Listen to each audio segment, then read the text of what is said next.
الحمدللہ رب العالمین والصلاة والسلام علی رسول الامین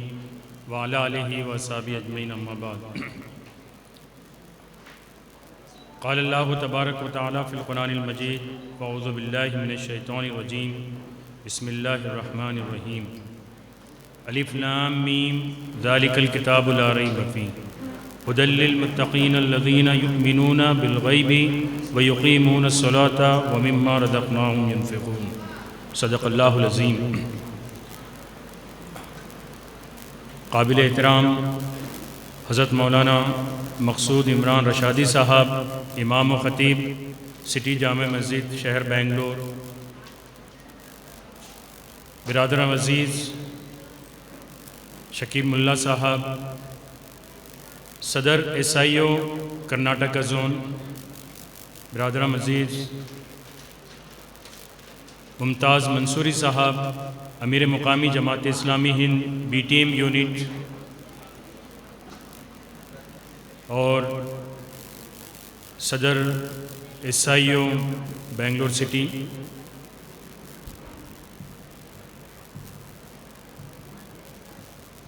آج کے اس جلسے میں شریک میرے اپنی پیاری بچیوں، قابل احترام بہنوں، پیارے دوستوں اور بزرگوں، جبکہ ہم اس وقت بہت ہی نازک حالات سے گزر کر ایک تھوڑے سے سکون کے لمحات میں پہنچے ہیں، جس کا سامنا ہم کو پچھلے 16 مہینوں سے ہوا ہے۔ اس نے یہ بتا دیا ہے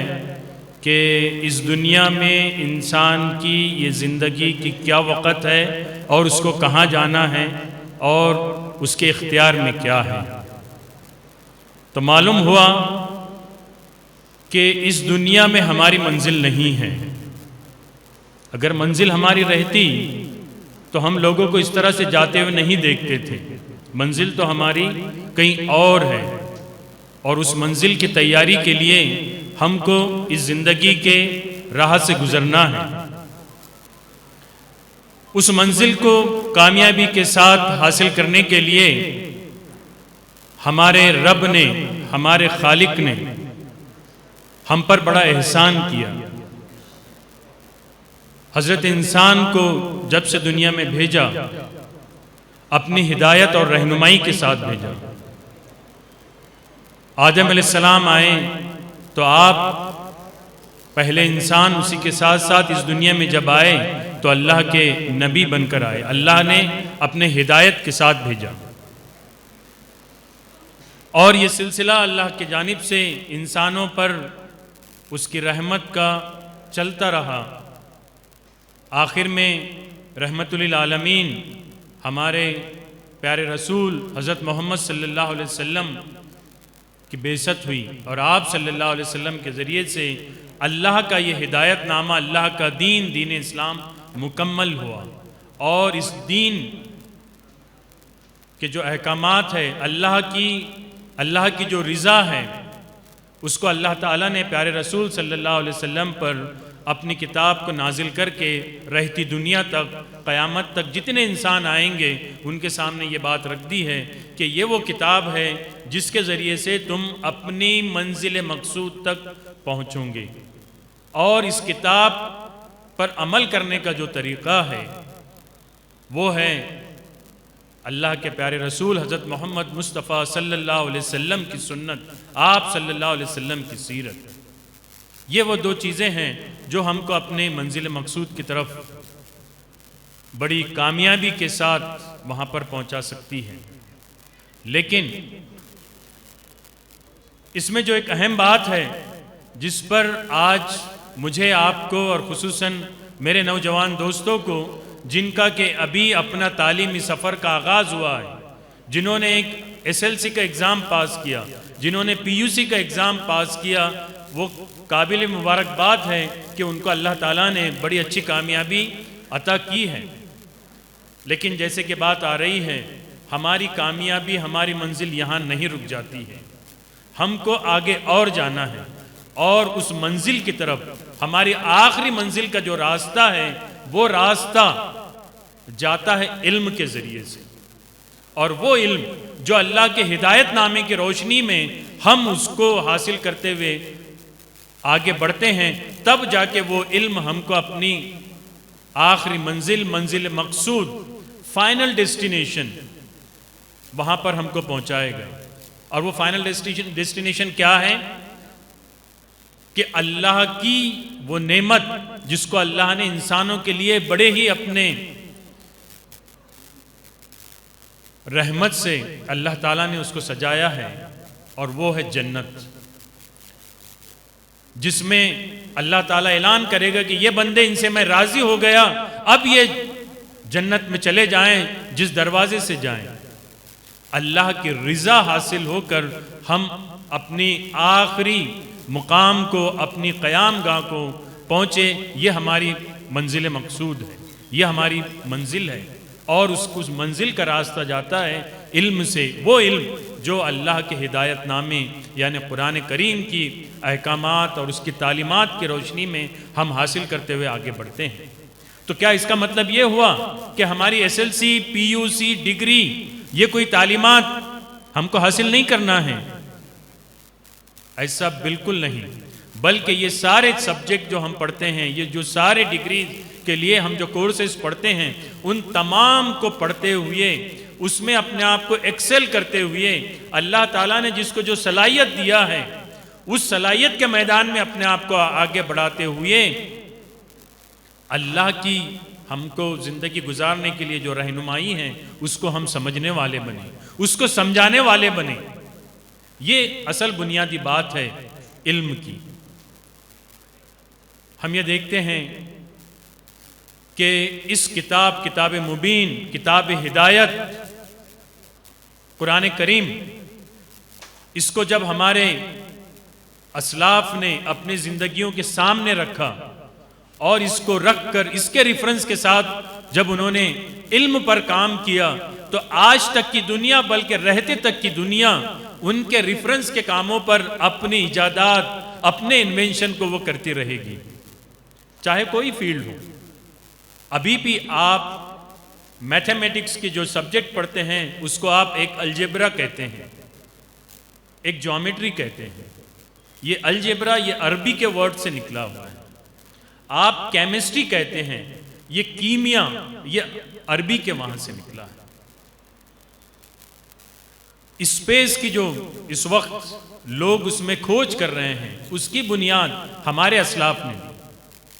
ان کو یہ موٹیویشن، ان کو یہ ڈرائیو کہاں سے ملا؟ ان کو ملا اس کتاب ہدایت کے ذریعے سے۔ میں آپ کے سامنے چند باتیں رکھتے ہوئے اس پر اور ایک مرتبہ کچھ نکات آپ کے سامنے رکھوں گا۔ تو بنیادی بات یہ ہے کہ جو ہماری منزل ہے، وہ منزل علم کے راستے سے گزرتی ہے۔ مولانا محترم ہماری رہنمائی فرمائیں گے، اسی لیے اللہ کے پیارے رسول صلی اللہ علیہ وسلم نے ہم کو یہ بات بتائی، آپ صلی اللہ علیہ وسلم کی حدیث سے یہ بات ہم کو ملتی ہے کہ ایک عالم کا علم کے لیے کوشش کرنا، اس کے لیے رات میں بیٹھنا کچھ لمحات، ایک عابد کا عبادت کے کئی گھنٹے گزارنے سے اس کا بہتر ہے۔ علم کی کیا اہمیت ہے؟ ہم یہ دیکھتے ہیں صحابہ اکرام رضی اللہ تعالی اجمعین اپنے اپنے مقام پر اپنے اپنے درجات رکھتے ہیں، سبھی کا اپنا مقام ہے۔ سیدنا ابو بکر صدیق رضی اللہ تعالیٰ عنہ ہیں، سیدنا عمر فاروق رضی اللہ تعالیٰ عنہ ہیں، سیدنا عثمان غنی رضی اللہ تعالیٰ عنہ ہیں، سیدنا حضرت علی رضی اللہ تعالیٰ عنہ ہیں، سبھی ہیں۔ حضرت ابو بکر صدیق رضی اللہ تعالیٰ عنہ کی جو سب سے اہم چیز جو مجھے اپنی زندگی میں متاثر کرتی ہے، وہ یہ کہ پیارے رسول صلی اللہ علیہ وسلم کے وصال کے بعد اسلامی حکومت کی باغ ڈول کو اپنے ہاتھ میں لے کر اس کو سنبھالے رکھنا، اسٹیبل رکھنا۔ آپ ابھی طلبہ ہیں، چھوٹے ہیں، لیکن گھر میں جو آپ کے بڑے ہیں وہ بتائیں گے کہ گھر کا بڑا جو تمام معاملات کو لے کر چلتا ہے، سب سے احسن انداز سے لے کر چلتا ہے، اور اس کے پریزنس کی وجہ سے پورا نظام بڑا ہی خوش و خرم کے ساتھ ہے۔ جو لوگوں کے ذہن میں کچھ تھوڑی سی بھی اگر شرارت ہے تو وہ بھی وہاں پر خاموش بیٹھے رہتے ہیں. گھر کی ایسی شخصیت اگر اٹھ جائیں تو گھر میں کیسا ماحول پیدا ہو جاتا ہے. سب ماحول تتر بتر کا ماحول ہو جاتا ہے. لیکن سیدنا ابو بکر صدیق رضی اللہ تعالیٰ عنہ نے بتایا ہے کہ ایسے خلا میں بھی ایسا جب گیپ بھی اگر ڈیولپ ہو جائے تو اسلامی سماج کو، اسلامی حکومت کو کس طرح سے سنبھالا جا سکتا ہے. سیدنا ابو بکر صدیق رضی اللہ تعالیٰ عنہ پیارے رسول صلی اللہ علیہ وسلم کے ایسے ساتھی ہیں کہ جنہوں نے ہر لمحے اپنی جان کو نچھاور آپ صلی اللہ علیہ وسلم کی چاہت اپنے سینے میں بھر کے رکھا، لیکن آپ صلی اللہ علیہ وسلم کے وصال کے بعد بھی اپنے جذبات کو کنٹرول کیا. یہ جذبات کو کنٹرول کرنا یہ اللہ کی کتاب کی تعلیمات سے آتی ہے. جبکہ حضرت عمر رضی اللہ تعالیٰ عنہ جیسی شخصیت، اتنے اونچے درجے کی شخصیت، وہ بھی اپنے جذبات پر قابو نہیں پا رہے تھے. تو یہ تمام صحابہ کرام رضی اللہ تعالیٰ عنہ اپنے مقام رکھتے ہیں. اللہ تعالیٰ ان سے راضی ہوا ہے. اس میں حضرت علی رضی اللہ تعالیٰ عنہ ان کی جو خاص بات ہے کہ اللہ تعالیٰ نے ان کو بڑی حکمت دی تھی، دین کا بڑا فہم دیا تھا. اس کی وجہ اگر ہم ان کی زندگی کو پڑھیں، ان کی سوانح عمری کو پڑھیں، سوانح حیات کو پڑھیں تو معلوم ہوگا کہ حضرت علی رضی اللہ تعالیٰ عنہ نے اپنی پوری زندگی اللہ کے دین پر غور و خوض کرنے، اس کو سمجھنے اور اس کام میں اتنے آگے بڑھے کہ جب بھی کبھی دنیا کا خیال آتا، دنیا کی اس چاہت کا خیال آتا تو کہتے اے دنیا، میں نے تو تجھے طلاق دے دیا، مجھ پر ڈورے نہ ڈال کر کے. وہ حضرت علی رضی اللہ تعالیٰ عنہ کا مقام کہ حضرت ابو بکر صدیق رضی اللہ تعالیٰ عنہ اپنے دور خلافت میں ان سے کنسلٹیشن کرتے. کس وجہ سے؟ کہ انہوں نے علم کے میدان میں، علم کے میدان سے مراد یہ نہیں ہے کہ صرف انہوں نے کچھ سورے حفظ کر لیے تھے، بلکہ ان کو بھی انہوں نے جانا، اس کو سمجھا، اس میں اللہ تعالیٰ نے جو حکمتیں رکھی ہیں ان حکمتوں کو حاصل کیا تو اللہ تعالیٰ نے وہ مقام اور مرتبہ دیا. اگر ہم آگے کی تاریخ کرتے ہوئے آتے ہیں تو ہم کو معلوم یہ ہوتا ہے کہ ہمارے اسلاف نے بہت دور نہیں، ہزاروں سال نہیں، بالکل قریب کے پاسٹ میں، جس کو ہم قریب کا ماضی کہتے ہیں، اس میں بھی یہ بات ہمارے سامنے رکھی ہے کہ اس علم کے بنیاد پر، اس علم کے ذریعے سے ملت اپنی ترقی کی طرف، اپنے مقام کی طرف رواں دواں ہو سکتی ہے. اور جو قدرت کا یہ قانون ہے، جو علم کے میدان میں اپنی کوششیں روک دیتے ہیں، سستا جاتے ہیں، غفلت کا شکار ہو جاتے ہیں، نہیں میں کیا ماں، میں نے تو کر لی، پی یو سی ہو گئی ہے، کیا بھی تو سرٹیفکیٹ کر کے میں بیٹھ گئی، بس. اللہ نے کچھ اور ان کو جو کچھ بھی ٹیلنٹ دیا ہے، اس ٹیلنٹ کے ذریعے سے آگے علم کے میدان میں آگے نہیں بڑھتے ہیں تو ہم اصل میں ہماری اپنی ذمہ داری کو ادا نہیں کرتے ہیں. اس کا اثر یہ ہوتا ہے کہ وہ فرد بھی، وہ شخص بھی، اس سے مراد یہ نہیں ہے کہ صرف لڑکے بلکہ لڑکیاں بھی جن کو اللہ تعالیٰ نے ٹیلنٹ دیا ہے،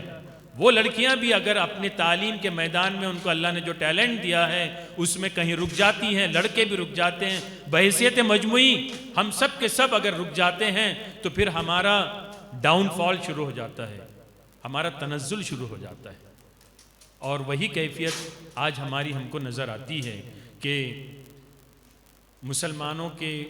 ہمارے اپنے شہر میں بولیے یا ہمارے ریاست میں، ملک میں جو کچھ بھی ہمارا ماحول ہے، ہم کو ایک طرح کی شکایت کا مزاج ہو گیا ہے کہ ہم کو ریزرویشن نہیں ہے، ہمارے کوئی ادارے نہیں ہیں، ہم کو کچھ نہیں ہے، حکومت ہمارے ساتھ امتیازی برتاؤ کرتی ہے. یہ ساری چیزیں اصل میں اپنی ذمہ داری سے بھاگنے کی صفت ہے.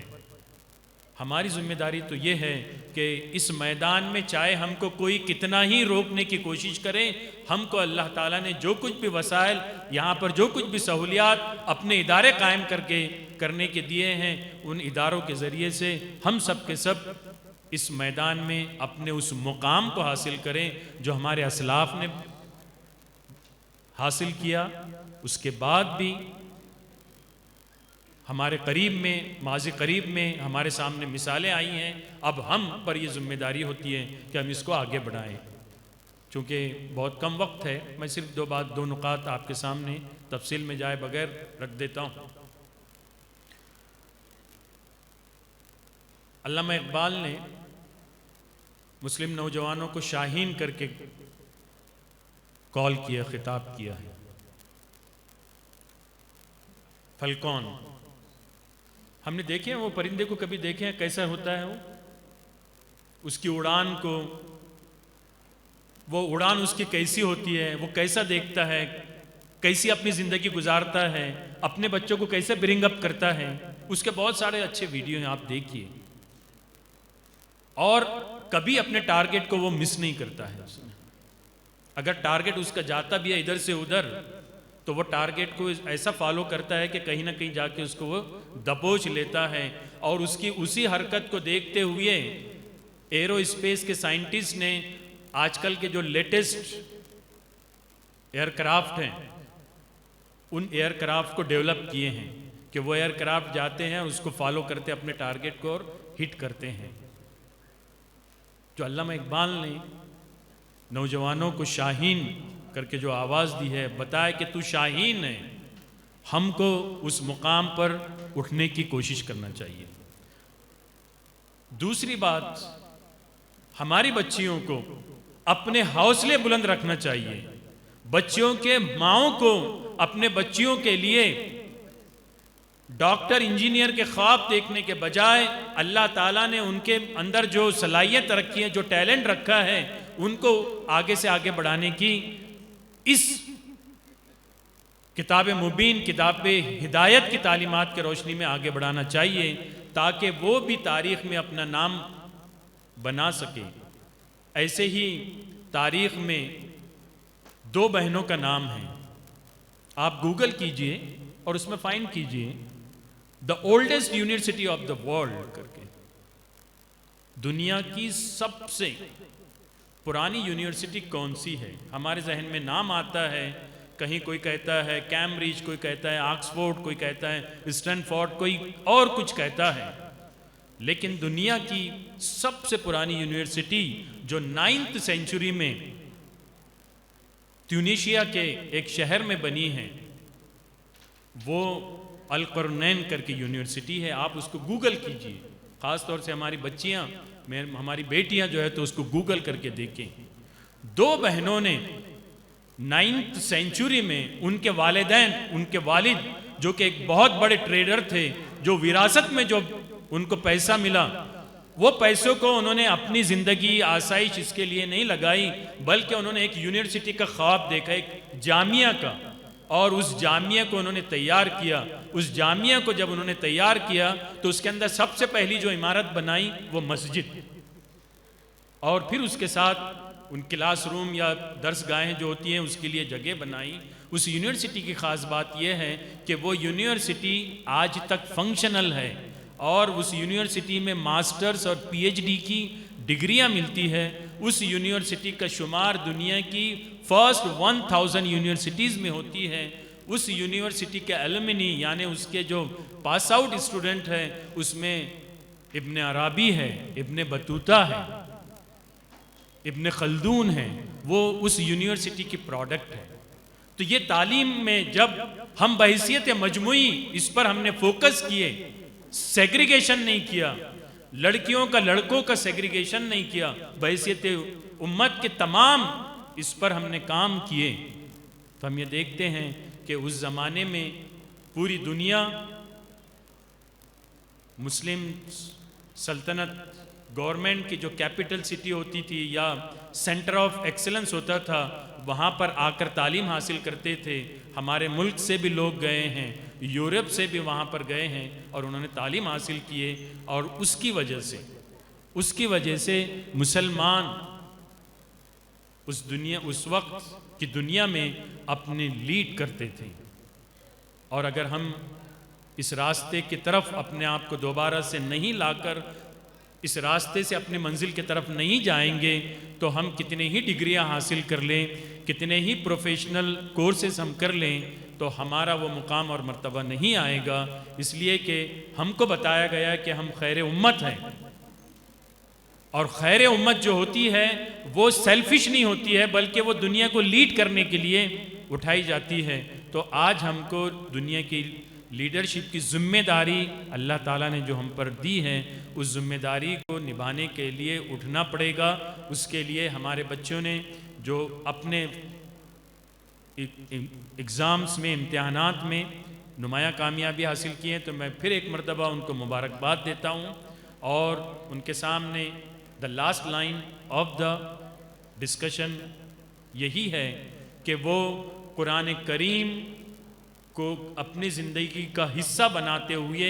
اس سے اپنے آپ کو جوڑ کر اس کی ریفرنس میں تعلیم کے میدان میں آگے بڑھتے رہیں، تو انشاءاللہ تعالی ہم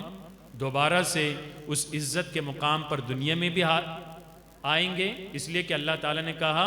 کہ ہم ان کو ہدایت سے نوازتے ہیں۔ ہدایت ہوتی ہے دنیا میں اپنی راہ کو آسان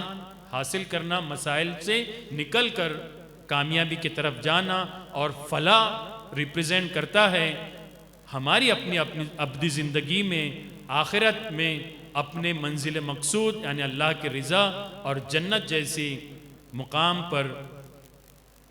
ہمارا اپنا داخلہ ہو جانا، یہ اصل میں ہمارے لیے کامیابی کی منزل ہے۔ اللہ تعالیٰ ہمیں اس منزل کے لیے جو راہ ہے، علم کی راہ ہے، اس علم کی راہ کو اختیار کرتے ہوئے اپنے ہدایت نامے قرآن کریم کے ریفرنس کے ساتھ آگے بڑھنے کی توفیق عطا فرمائیں۔ وآخر دعوانا ان الحمدللہ رب العالمین۔